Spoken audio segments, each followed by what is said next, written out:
In this video, how to collapse at the comment line in Visual Studio Code. By default, the collapse option is entirely based on the space rather than the comment symbol. So you have to create a space before every comment line to collapse. Alternatively, we can change the settings to enable indentation-based folding.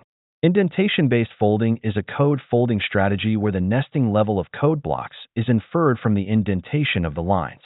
Lines with the same indentation level are grouped together into a fold, allowing users to collapse and expand sections of code for better readability. First, open the VS Code settings page. Search for fold setting. Change the folding strategy from auto to indentation.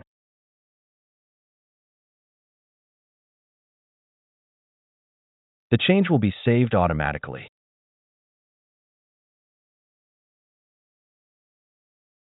As you can see, it works as expected now. That's it. Thanks for watching. Don't forget to like and subscribe, and see you in the next videos.